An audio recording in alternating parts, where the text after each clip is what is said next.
It's Friday, May 13th, 2022, and welcome to Episode 3 of the Alameda Postcast, an audio service of the Alameda Post. I'm your host, Scott Peeler. Our top story: Tuesday, June 7th is the date of the California primary election. All registered voters will again be receiving ballots via the U.S. Postal Service, and many of those ballots have already begun to arrive. Once your ballot is completed, you can drop it off at any of the 24-hour drop boxes across Alameda County. The box locations here on the island are City Hall, Bay Farm Island Library, and the College of Alameda. Ballots may be dropped off until 8 p.m. on June 7th. Additionally, ballots may be mailed in, no postage required. Additional assistance is available for those who are disabled, hospitalized, or homebound. In-person early voting opens Saturday, May 28th at Central Baptist Church, 2133 Central Avenue. The following Saturday sees the opening of 5 additional voting centers. Voting centers are open 9 a.m. to 5 p.m., with hours extended to 7 a.m. to 8 p.m. on June 7th. Voters will find elections at all levels on this year's ballot, from the U.S. Senate to multiple county-level positions. Locally, Alameda residents are asked to vote on Measure B, a funding initiative for the Alameda Unified School District. A yes vote would allow the issuing of up to $298 million in bonds. That money, according to the district, would be used to fund local schools. A yes vote also authorizes a property tax levy of $45 for each $100,000 of assessed value of real property. A no vote opposes this authorization and the property tax. Passage requires a 55% supermajority vote. Residents will vote on city offices in the general election in November. The Alameda Post does not endorse candidates or measures. We strongly recommend that voters visit acvote.org, carefully study the voters' guides, and use other resources to make their decisions. A full list of candidates running in the June primary election is available from acgov.org. For more details on this story, visit alamedapost.com/top. Alameda is set to formally hire Dirk Brazil to serve as interim city manager. The former city manager of Davis, California, Mr. Brazil, retired from that position in 2017 and has recently served as the interim manager for South Lake Tahoe. The city manager's office has been busy this month. Eric Levitt, the manager since 2019, left at the beginning of May to take the city manager's position in Fullerton. Jerry Bowden, Alameda's assistant city manager, was voted in as interim on the same day that he was also selected by the Pleasanton City Council to be their city manager. That led to a contract being offered to Dirk Brazil. With his experience, Mr. Brazil brings an understanding of the interim role, saying, ultimately, it's making sure that when a new full-time city manager is hired, he or she can hit the ground running. The council is set to formally vote on the hiring on Tuesday, May 17th. Meanwhile, the council had a full slate of 4 financial proposals at last Tuesday's meeting. Ultimately, 1 measure passed, while 3 were defeated.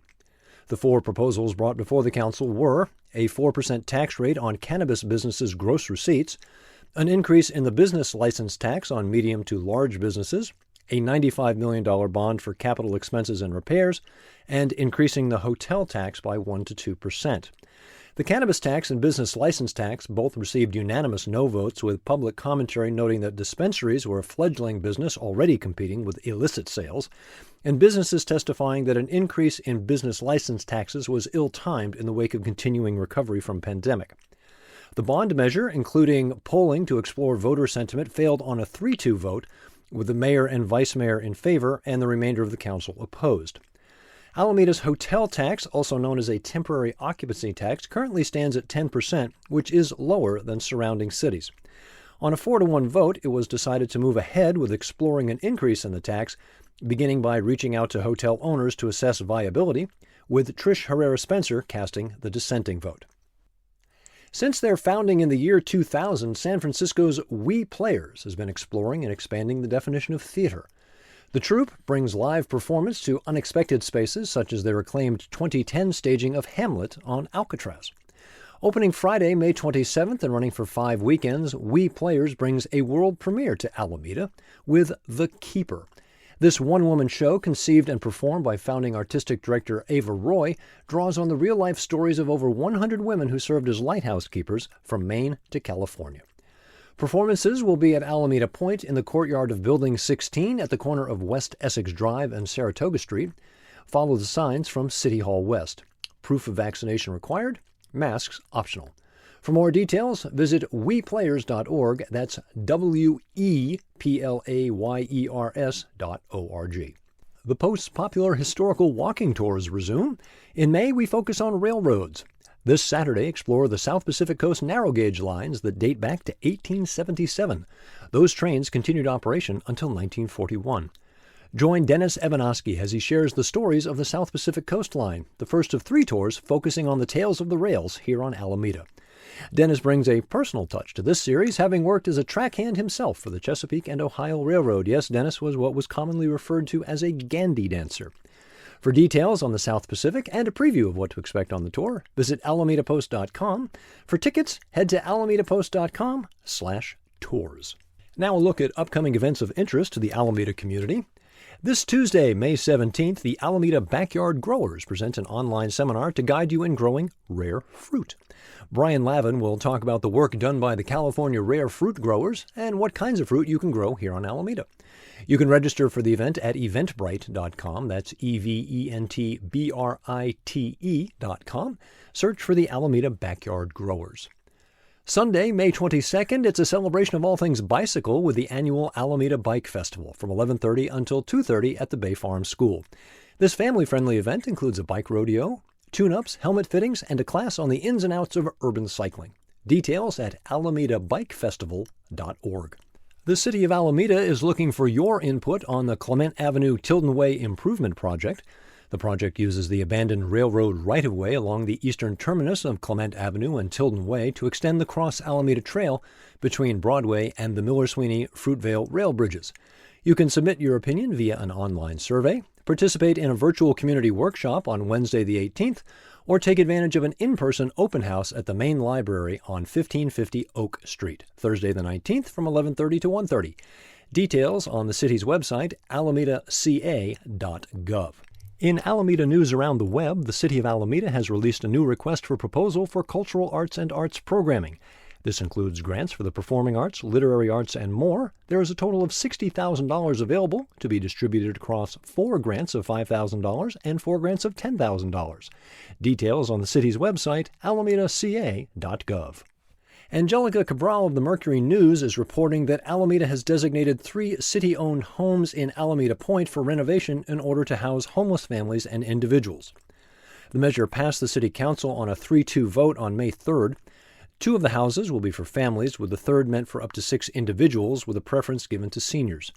The city received these houses from the Navy in 2013 and had been renting them out until recently. The city does not plan to charge rent to the tenants, but rather allow residents to save money, then find more permanent housing. The project will be paid for with funds from the American Rescue Plan Act. For full details, visit mercurynews.com. Ralph Jennings of the East Bay Times reports on a story that really proves the old adage, age ain't nothing but a number. World War II veteran Wallace Johnson has some stories to tell, from seeing action in Guadalcanal to later being the chief electronics technician on the USS Hornet. Mr. Johnson has seen a lot, and he still has a pretty good view from the cockpit of a Cessna 127. This past April, Wallace celebrated his 97th birthday by piloting 3 flights around the Oakland airport. An honorary lifetime member of the Alameda Aero Club, Mr. Johnson plans on flying for years to come. Said Mr. Johnson, "I'm going to live to 100. I'm going to be Methuselah." To learn more about Wallace Johnson, visit eastbaytimes.com. Something else special in the skies this weekend, a superflower blood moon. A supermoon happens when the full moon is closest to Earth.